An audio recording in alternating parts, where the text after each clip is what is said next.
Assalamualaikum warahmatullahi wabarakatuh. Alhamdulillahirrabbilalamin. Assalatu wassalamu ala rasulil anbiya'i wal mursalin wa ala alihi wa sahbihi ajma'in, amma ba'du. Puji syukur kita panjatkan kehadirat Allah Subhanahu wa taala atas segala limpahan rahmat kepada kita semuanya, atas segala karunia yang kita dapatkan, dan kita sekali-kali tidak dapat menghitung berapa jumlah kenikmatan yang telah kita dapatkan. Termasuk salah satunya adalah kenikmatan kita bisa kembali bertemu dengan bulan Ramadan ini. Salawat serta salam mudah-mudahan senantiasa dilimpah dan dicurahkan pada junjungan kita, idola kita bersama, Nabi besar Muhammad SAW, pada keluarganya, sahabatnya, tabi'in, dan kaum muslimin dan muslimat hingga akhir zaman kelak. Sahabat sekalian yang dirahmati oleh Allah SWT, bulan Ramadan ini adalah bulan yang penuh rahmat, bulan yang dinanti-nantikan oleh para kaum muslimin, oleh orang-orang yang beriman, karena di bulan inilah kita mendapatkan kesempatan untuk sebanyak-banyaknya meraih pahala. Namun sayangnya tidak semua orang kemudian dapat memanfaatkan kesempatan ini. Banyak yang diantaranya kemudian mereka menyia-nyiakannya, entah itu disadari atau tidak disadari. Rasulullah SAW pernah bersabda bahwa banyak sekali orang yang berpuasa tetapi tidak ada yang diperolehnya kecuali lapar dan haus saja. Jadi dia tidak mendapatkan amal apapun dari puasa yang dia laksanakan. Hadis ini diriwayatkan oleh Nasa'i dan Ibnu Majah. Kenapa ini bisa terjadi demikian? Karena kebanyakan orang berfokus pada sesuatu yang membatalkan puasa. Misalnya tidak makan, tidak minum. Itu kebanyakan orang yang pahami, dan itulah yang paling mudah kemudian untuk kita hadapi. Namun terhadap sesuatu yang kemudian membatalkan amalan puasa, itulah yang kemudian terasa berat kita lakukan. Menjadi hal yang sia-sia ketika kita ikut berpuasa, kita juga ikut berlapar-lapar, berhaus-haus, kita juga ikut menjalankan puasa, sholat tarawih, menyiapkan muka dan sebagainya. Tapi kemudian pada akhirnya itu tidak dihitung sebagai sebuah pahala, merupakan sebuah kesia-siaan yang sangat merugikan. Sementara orang lain mendapatkan begitu banyak pahala, namun kemudian kita sibuk dengan sesuatu yang tidak mendatangkan pahala. Diibaratkan kita sudah mengumpulkan demikian banyak pahala, tapi kemudian hilang, dirampok oleh pencuri yang tidak bertanggung jawab. Siapakah pencuri itu? Pencuri yang berasal dari diri kita sendiri, yaitu ketika kita tidak bisa menahan dari hal-hal yang kemudian bisa membatalkan amalan puasa kita, yaitu kemaksiatan, sesuatu yang kemudian kita hindari selama berpuasa ini. Hadirin yang dirahmati Allah Subhanahu wa taala, lalu bagaimana supaya kita terhindar dari kesia-siaan itu, supaya kita tidak terjerumus terhadap hal-hal yang membatalkan amalan puasa kita? Setidak-tidaknya ada 4 hal yang kemudian harus kita sadari, 4 hal yang harus kita perhatikan supaya kita tidak jatuh dalam kesia-siaan selama menjalankan ibadah puasa ini, supaya kita bisa meraih amal ibadah puasa sebanyak-banyaknya, dan kita tidak termasuk ke golongan orang-orang yang rugi, orang-orang yang ikut bersusah payah selama berpuasa, selama bulan Ramadan, tetapi dia tidak mendapatkan sedikit pun dari pahala amalan yang dia lakukan. 4 hal itu yang harus kita perhatikan. Yang pertama adalah menjaga niat. Niat adalah sesuatu hal yang pokok dalam sebuah amalan. Niat inilah yang kemudian membedakan apakah sesuatu tercatat sebagai pahala ataukah sesuatu tercatat sebagai hal yang sia-sia. kita sama-sama memberikan makanan kepada fakir miskin, memberikan sumbangan ketika terjadi bencana, tapi niat di dalam hati ini yang kemudian membedakan apakah ini tercatat sebagai sebuah pahala atau tidak. Demikian juga ketika kita berpuasa, apakah kita tulus karena Allah atau ada motivasi-motivasi lain yang kemudian membuat kita berpuasa. Apakah kita berpuasa supaya diterima oleh masyarakat karena sebagian besar masyarakat berpuasa? Apakah kemudian kalau masyarakat lain tidak berpuasa, kemudian kita tidak ikut berpuasa? Nah, di sini ada letaknya. Jadi yang pertama kita lakukan adalah luruskan yang dulu. Pastikan bahwa niat kita berpuasa adalah semata-mata untuk mencari keridhaan dari Allah Subhanahu wa Ta'ala.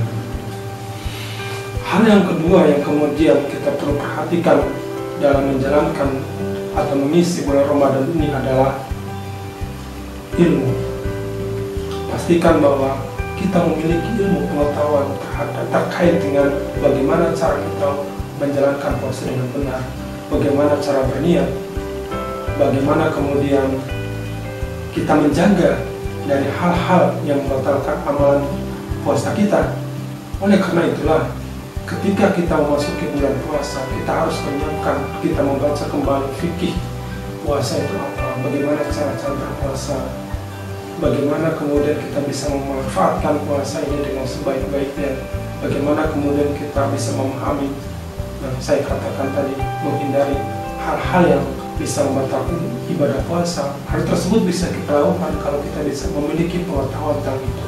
Maka kunci yang kedua supaya kita tidak menyia-nyiakan bulan Ramadan ini adalah ilmu, memahami ilmu tentang puasa itu sendiri. Betapa pentingnya ilmu dalam sebuah ibadah yang ditekankan oleh sahabat Rasulullah SAW, yaitu Ali bin Abi Thalib karramahullahu wajhah, menyatakan bahwa sebuah amalan yang tidak didasari oleh ilmu maka dia akan tertolak, karena ibadah dilakukan berdasarkan tuntunan yang diajarkan oleh Rasulullah SAW. Di luar itu maka ibadahnya tidak dapat diterima. Kunci yang ketiga supaya kita bisa terhindar dari kesia-siaan selama bulan Ramadan ini adalah menahan diri dari hal-hal yang bisa membatalkan amalan puasa, yang bisa membatalkan pahala puasa. Tidak bisa kita pungkiri kebiasaan-kebiasaan sehari-hari pada awalnya kita anggap sepele, tapi sebenarnya itu bisa berakhir pada gugurnya amalan-amalan ibadah yang kita lakukan. Kebiasaan bergunjing, ghibah, membicarakan orang lain, dan itu terfasilitasi dari media sosial yang ada di dalam smartphone yang kita miliki, di televisi, di majalah dan sebagainya. Pada saat ini kita tidak bisa pungkiri, kita sangat rentan untuk melakukan hal tersebut, untuk kepo terhadap orang lain, kemudian menceritakan kembali kepada orang lain tentang hal-hal yang kita dapatkan di berbagai media sosial dan sebagainya. Itu sebaiknya kita hindari sama bulan Ramadan ini sebagai latihan supaya pada bulan selanjutnya kita bisa menahan hal tersebut. Pastikan bahwa pada bulan Ramadan ini kita mencoba untuk berlatih supaya kita terhindar dari kegiatan-kegiatan yang kemudian mendatangkan keburukan, perbuatan-perbuatan yang bisa membakar pahala-pahala dari amalan-amalan yang telah kita lakukan. Kita mencoba untuk berlatih pada bulan Ramadan ini untuk menjadi orang yang baik, menghindari keburukan-keburukan yang mungkin telah biasa kita lakukan selama bulan-bulan sebelumnya. Bulan ini adalah masa introspeksi diri, bagaimana kemudian kita bisa mereview ulang aktivitas kita selama ini, mana yang kemudian harus kita tinggalkan. Maka kita coba selama 1 bulan ini kita berlatih untuk menghindari hal-hal tersebut, supaya amalan yang kita lakukan selama bulan puasa ini tidak sia-sia, tercatat sebagai sebuah kebaikan di sisi Allah Subhanahu wa Ta'ala. Yang keempat, kunci supaya kita terhindar dari kesia-siaan selama bulan Ramadan ini adalah menghidupkan bulan Ramadan ini dengan amalan-amalan kebaikan. Kita berlatih meningkatkan intensitas kita, misalkan membaca Al-Quran, memperbanyak sedekah setiap pagi, baik secara kuantitas maupun kualitas, memperbaiki niat kita, dan memaksakan diri kita untuk berbuat baik di bulan Ramadan ini supaya sebagai latihan. Pada awalnya mungkin terpaksa, kemudian berlanjut menjadi sebuah kebiasaan. Bisa jadi awalnya tidak ikhlas, tapi ketika kita mencoba untuk mengulang-ulang setiap kebaikan yang kita lakukan secara istiqomah, maka suatu saat Allah akan memberikan di dalam hati kita rasa keikhlasan, yaitu merupakan karunia dari Allah Subhanahu wa Ta'ala ketika kita bisa ikhlas melakukan suatu kebaikan. Jadi ada 4 hal yang kemudian kita harus perhatikan supaya kita terhindar dari kesia-siaan selama bulan Ramadan. Yang pertama adalah luruskan niat bahwa puasa yang kita lakukan adalah semata-mata untuk mencari keridhaan dari Allah Subhanahu wa Ta'ala. Yang kedua adalah kita memperbanyak ilmu kita tentang bagaimana supaya bulan Ramadan ini kita bisa memanfaatkan dengan sebaik-baiknya. Bagaimana kita bisa memperbaiki kualitas dari puasa yang kita lakukan sehingga kita mendapatkan amalan yang sebaik-baiknya. Supaya amalan kita memiliki kualitas yang baik, maka harus sesuai dengan yang dicontohkan oleh Rasulullah SAW. Bagaimana supaya kita tahu itu? Maka itu didasarkan dari ilmu yang kita dapatkan. Sekarang banyak pertebaran dan mudah sekali kita dapatkan ilmu tersebut. Ada di YouTube, di internet, blog, di buku yang diberikan, dan itu kita bisa manfaatkan untuk meningkatkan pengetahuan kita terkait dengan ibadah puasa ini. Kemudian yang ketiga, bagaimana kemudian kita berusaha berlatih untuk menghindari hal-hal yang bisa membatalkan ibadah puasa dan menghindari hal yang membatalkan pahala puasa. Dan yang terakhir adalah mari kita menghidupkan bulan puasa ini dengan amalan-amalan yang terbaik. Kita tingkatkan baik secara kualitas maupun kuantitasnya. Mudah-mudahan kita bisa menjalani dan mengisi bulan Ramadan ini dengan amalan-amalan yang terbaik dan menghindari kegiatan-kegiatan yang bisa menghancurkan pahala dan amalan kita. Demikian yang bisa saya sampaikan. Terima kasih atas perhatiannya.